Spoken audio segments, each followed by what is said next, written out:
Tap na tayo mga boss. Tap tayo doon sa likod. Dito. Magtatap tayo rito. Ito, install natin mga boss. Medyo maulan pero wala pa namang kuryente ito. Kaso may kuryente sa loob. Dito nga mga boss, isinimulan na rin natin mag-install ng piping patungo naman sa panel box. Kasi nga gusto ko na rin matapos ito para bukas may panibago naman tayong magagawa. Kailangan talaga natin sa buhay isipag at tiyaga para kumita tayo sa araw-araw para sa pamilya. Kaya kung makikita ninyo kahit maulan, tinira na natin yan para matapos natin ngayong araw. Sabi nga ano pa? Wow! Ayun mga boss, so ito nilalatag na natin na yung wire binabatak namin. Dala ko hagdanan. Ayan ko ito ni Paring. Siyempre shoutout sa ating tropa, Paring Jom. Paring Jomar hindi mapakali kasi walang tagay. Ay, Paring takot sa camera boss. Sorry po. Takot sa camera. May trabaho lang po ng marangal po. Trabaho ng marangal. Lo mo. Dito nga mga boss, nagsimula na akong mag-tapping dito sa source natin galing sa Meralco. Pasensya na kayo, hindi ko na napakita kung paano namin nalatag ang wiring dito kasi wala tayong cameraman. Dito na agad tayo sa pagtatapping ko dito sa may service entrance cap dito sa main galing sa Meralco. Hindi ko na pinakita sa inyo kung paano kami naglinya ng kuryente galing sa loob. Dalawa lang kasi kami magkatulong, Kuya Tony. Shoutout kay Kuya Tony. Ito yung kasama natin si Kuya Tony. Ano? Kabit na natin yung isang mga boss. So ito na lang, isa na lang. Ito. Yan, kabit natin.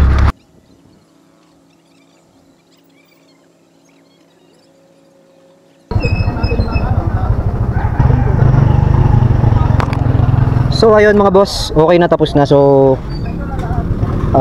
magwa-wiring na lang ako sa loob ng bahay. Nakatap na to rito, nakababa pa naman yung breaker nito. Ayun na. Kaya lang sir, may pipirman yung anak mo, pipirma kasi yun eh. Yan. So okay na. Ito yung galing sa Meralco. Ito yung source niya papunta sa bahay. So punta na kami sa bahay, kakabit na natin mga boss. Pagkatapos ko nga palang mag-tapping dito sa main entrance, nagpunta na tayo sa bahay ng may-ari para kumain kasi sabi ng may-ari, kumain muna tayo kasi tanghali na nga, inabot na kami ng tanghali kasi medyo mahirap talaga. Inabot kami, natagalan kami sa paglalatag ng wire nito kasi napakaraming punong kahoy na nakakasagabal sa ating lalatagan ng wiring. So eto na mga boss, kakain na kami. Sarap ng ulam o tinola. Pinakain tayo ng nagpapagawa. Shoutout kay Ate Pangalta. Lini. Ate Leni. Kay Ate Leni nagpagawa. Ayun o, si Kuya Tony kasama natin. Dito natin titirahin yan mamaya. Itong bahay na to. Kasi nakasubmitter pa yan mga boss. So papalitan na. Yan yung nilinyahan natin. May sarili na sila metro. Ito na mga boss, andito na tayo sa panel. No? Yung wire andito na.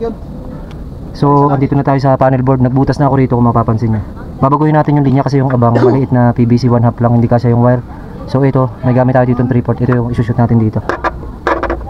Maglalagay tayo ng elbow paakyat doon. Tapos maglalagay tayo ng service entrance cap dyan para safe na safe. Walang magiging problema yung may-ari. So abangan nyo mga boss.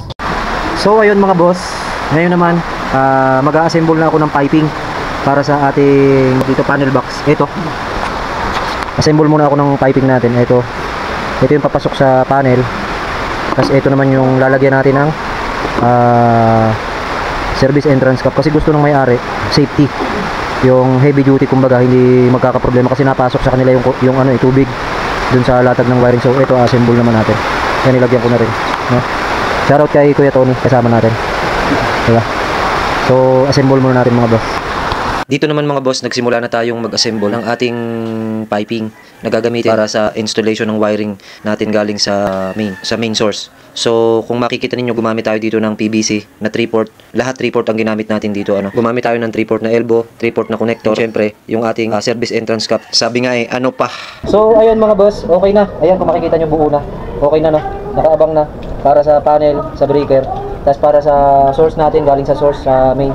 So babalatan ko na to. Tapos i-ready ko na doon, isasalpa ko na. Tap na tayo mga boss. Tap tayo doon sa likod. Dito, magtatap tayo rito.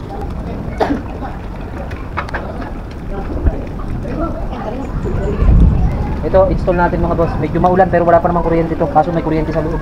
Dito nga mga boss, isinimulan na rin natin mag-install ng piping paputungo naman sa panel box. Kasi nga gusto ko na rin matapos ito para bukas may panibago naman tayong magagawa. Kailangan talaga natin sa buhay isipag at tiyaga para kumita tayo sa araw-araw para sa pamilya. Kaya kung makikita ninyo, kahit maulan, tinira na natin yan para matapos natin ngayong araw. Sabi nga ano pa. Ayan mga boss, naka-ready na siya. Ayan, eto, kung makikita nyo, magta-tapping na lang tayo. Matatapos ko siguro ngayon kasi hindi na namin ililinya dyan sa gilid na yan. Dito na lang manggaling sa mangga para matap na ngayon. Ayan, safe na safe yan mga boss. Ayan, kahit palitadahan dito sa likod. So, goods na goods yan. So, ayan mga boss, nagtatap na ako rito. Makikita nyo, ito na yung main breaker natin. Ito may kuryente pa to, galing dun sa dati, naka-submeter. So, mamaya puputulin ko ito pag nandito na para hindi sila matagalan na walang kuryente. Huwag muna natin tanggalin. Kasi marami dito mga bisita sa ay, shoutout sa mga bisita. Bisita daw. Ay, ano ba yung may-ari? Ayun Ay, mga fans na yung bisita. Mga bisita daw. Matakaw pa lang. Yung helper. Pumer. Shoutout nga pala sa akin natin. Ay, Kuya, anong pangalan niya, Kuya? Joel. Kuya Joel, shoutout. Maraming salamat sa tiwala. So, ayun mga boss, okay na yung ginawa natin. Ayan, may ilaw na kung makikita nyo. So, ang gamit na natin dito yung itinap natin na bagong wiring at saka syempre nilagyan natin ng breaker na bago 60 ampere. Kasi dati nakakabit dito mga boss 30 ampere lang. So not standard siya para dun sa wire na kinabit natin kasi 6 yung size yung kinabit natin. So 60 talaga kailangan natin. Ayun, okay na. So hanggang doon na lang. Maraming salamat sa inyong panonood mga boss. Kung nagustuhan mo, huwag mo kalimutan i-share, i-like and follow na rin ako. Thank you so much. God bless everyone.